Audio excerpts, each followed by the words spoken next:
Сонымен құрметті достар, ду қол шоколад бағдарламасы жалғасуда. Бүгін біздің бағдарламаның қонағы жай адам емес, керемет дарынды адам. Өзі әнші, өзі шоумен, өзі тележүргізуші, өзі композитор, Қазақстанға еңбегі сіңген қайраткер. Марат, баяғыдан сұрағым келіп еді сендерден. Осы еңбегі сіңген ба, еңбек сіңірген ба? Қайсысы дұрыс болады? Еркебұлан, бұл кісіге бәрі жарасады. Еңбегі сіңгенді, еңбекті сіңіргенді. Ендеше біздің сүйікті өнерде жүрген ағаларымыздың бірі Нұрлан Еспанов. Құрметті достар, айта кететін нәрсе, Нұрлан Еспанов Қазақстанға еңбегі сіңген қайраткер, сонымен қатар Қазақстанға еңбегі сіңген Вандан бейін билеуші. Вандан бейін жаңғыртушы десек те болады. Сонымен Нұрлан Еспанов. Нұрлан Еспанов. Мені ду қол шоколад. Oh, yeah, baby. Шпагат болдырмай қойын, ұят болғаныңызды. Жұрттың бәрі Гангнам билесе, Нұрлан Еспанов Вандан билейді. Гангнамда билейміз. Гангнам билейсіз ба? Гангнам көрсеткен. Гангнам жері салыңыз. Оны негізі. Ол биді 5 жасыңызда үйрендіңіз ғой деме, атта шауып жүрген кезіңізде. Бүкіл әлем билеп жатыр ғой оны. Сайға өзіңіз үйреткен жоқсыз ба осы биді? Жоқ, мен кеше тойда көріп қалдым соны билеп жүргенше. Бір кемпір шалдардың тойда билеп жүргенін көріп қалдым соны. Саймен бірге ма? Иә, не деген танымал. болған шығар бір. Жоқ, мүмкін ұқсайтын біреу бар ау деймін соның ішінде. Негізі мен көріп қалдым шынымен. Бір 60-тағы кемпір билеп жүр соны. Негізі сіздің көріп қалғаныңыз өте жақсы. Біздің қазақтардың көбісі көре алмайды да оны. Бізде көре алмаушылық қасиет жоқ қой. Біз тек көріп біліп жүрген жақсы көретін адамбыз өзіміз. Сонымен бізде қонақта Нұрлан Еспанов. Доғол шапалақ. Жалпы сіз той бизнеске, шоу бизнеске қалай қарайсыз? Жалпы шоу бизнестің да, той бизнестің да мен жақсы негізі өкілімін. Өзім енді қалай айтсақ болады, 50-50 жүрген адаммын да. Бірақ енді айтамын ғой, бәрібір шоу бизнес жоқ дейді. Ол шоу бизнестің бәрі айналып той бизнесқа баратын білмейді да бәрібір. Табыстың көзі той бизнес қой. Жалпы мен қазақтың тойына көз тимесін деп ойлаймын да өз басым. Әйтеуір тойдан алып салатын жердің бәріне салып жатырмыз ғой. Біз жалпы үкіметтен ештеңе алмаймыз ғой. Сол себепті әйтеуір осы қазақтың той бизнесі тұра берсе деген ой бар да бізде. Бірге төт солай. Барлықтарын ұрып қойыңдар. Негізі Нұреке, сіз кәсіби композитор екеніңізді барлығымыз білеміз, елімізге мәлім. Негізі әніңіздің саны қаншаға жетіп қалды? Бұлай енді қалай айтсам болады, мақтанғаным, кішкене мақтанған сияқты болып қалмайын ба деп жатырмын. Кеше өзім есептеп көрсем, бір қазақ эстрададан бір 160 әндей жазыппын мен. Руки вверхқа жетіп қалыпсыз ғой бір Қазақстанның руки вверхы. Менің руки вверхтан айырмашылығым, руки вверх тек қана өзіне жазады ғой әнді. Мен өзгелерге жазам да. Халқыма жазам дейсіз. Мен халқыма жазам, ол тек қана өзіне жазады ғой. Ол да ұялмайды екен негізі бар ғой, жұқ. Әлі ұяла алмай жүр ғой ол. Не, ол 160 әнді өзіне жазып алу деген не деген сұмдық ғой. Сол 160 әннің қаншауын өзіңіз орындадыңыз, қаншауын басқа әртістер орындады? Мынау енді жас әншілердің құлағына алтын сырға ғой қазір. Әнді алып алады да 5 жыл, 6 жыл ұстап отырады. Бар бе, сен шаман келмейді, мен басқа біреуге бере салайын десең, ренжиді. Нұреке бір күн болмаса бір күн шығам ғой деп. Оның жасының өзі 35-ке келіп қалғанда, және жас деп жүрген әншіміздің өзі. Содан соң және ренжитіндер көп та енді. Көп әндер сөйтіп қалып қойып жатыр. Оны есептесек, және руки вверхтан әлдеқайда асып кетуі мүмкін негізі. Құрметті Нұрекеңнің әндерін 5 жыл, 6 жылдап ұстап қалған әншілер, шығарыңдар тезірек. Руки вверхтің рекордын ұрып тастауымыз керек.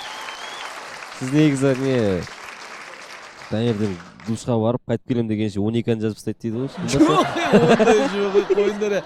Негізі Нұреке, сіздің жалпы бойыңызды барлығы біледі, ойыңызды барлығы біледі, түріңізді, бет әлпетіңізді барлығы көрген, мұрныңызды, көзіңізді, тісіңізді, жымиғаныңызды. Бірақ қазақстандықтар сіздің құлағыңызды ешқашан көрмеген екен. Негізі осы сәтті пайдаланып, Доғол шоколад негізі эксклюзивті бағдарлама ғой. Бізде таңғажайып нәрселер болып тұрады, сондықтан дәл қазір бүкіл Қазақстанға өзіңіздің құлағыңызды көрсетсеңіз қандай екен ол? Сонымен құрметті достар, эксклюзив Доғол шоколад бағдарламасында Нұрлан Еспановтың құлағы. Барабанный дробь, кеттік. Але! Хопа! Хопа! Бәрекелді!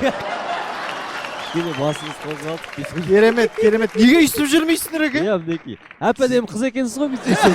қойыңдар я жігіттер көз сүйіп қалып жүрер. Негізі Нұрлан аға, сіз біздің сахнадағы ең бір ерекше жұлдызсыз ғой, ешкімге ұқсамайсыз. Өзіңіз ән жазасыз, өзіңіз ән айтасыз, өзіңіз шаш өсіресіз. Иә, бой десе бойы бар, құлақ десе құлағы бар дейсің. Бірақ соған қарамастан біздің эстрададағы жұлдыздардың сыңарлары бар екен. Былайша айтқанда, жұлдыздарға ұқсас жұлдыздар. Сонымен Ендеше Нұреке дайын болсаңыз, экранға назар аударайық.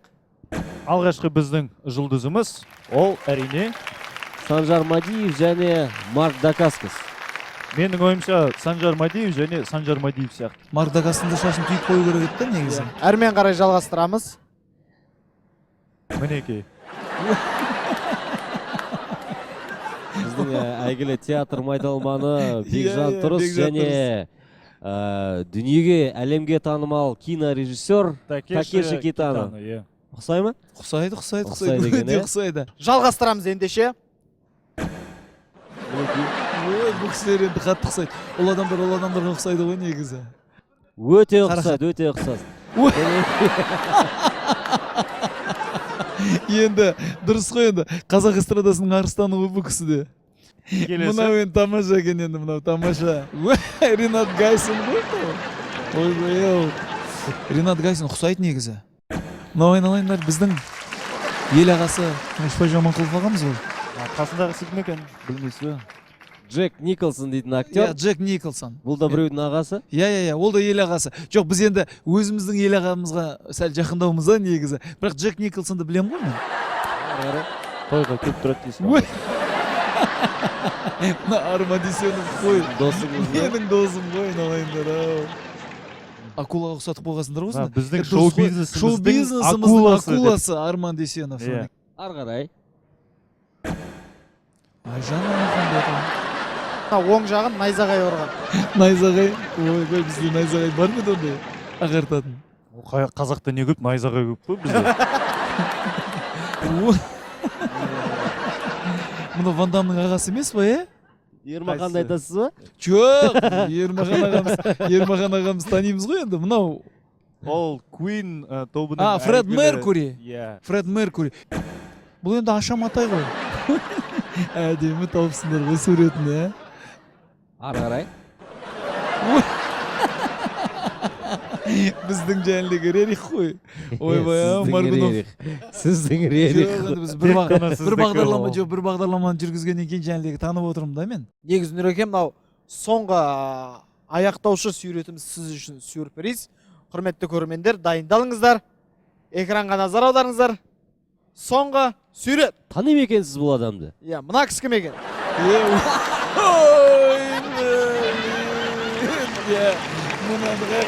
Қойсаңдаршы, мынаны қаяқты тапқансыңдар, мынаны қойсаңдаршы. Бұл тойдан кейін бір күннен кейін түскен сурет қой, жай ғана естелік болсын деп. Нұреке, ду қол шоколад бағдарламасы. Біз барлық жақтан таба аламыз. Ойбай. Нұреке, бізде бәрі бар. Сенсеңіз де, сенбесеңіз де, Сенгіңіз келсе де, жалпы сіздің бүгін көңіліңізді көтергенімізге өзіміз қуаныштымыз. Бүгінгі кешіміз көңілді өткен секілді. Жалпы сізге айтарымыз, осылай жадырап, жайнап, жас болып жүре беріңіз арамызда. Сіздерге тек творчестволық табыс тілейміз. біздің бағдарламаға көбірек келіңіз. Болашақта тағы да бір 150 ән жазып тастайды деген ойдамын. Келесі бағдарламаға. Ойбай, рахмет. Құрметті достар, бізде қонақта болған Нұрлан Еспанов. Бағдарламаның соңында мен үшін, халық үшін Ван Дамның биі тағы бір рет.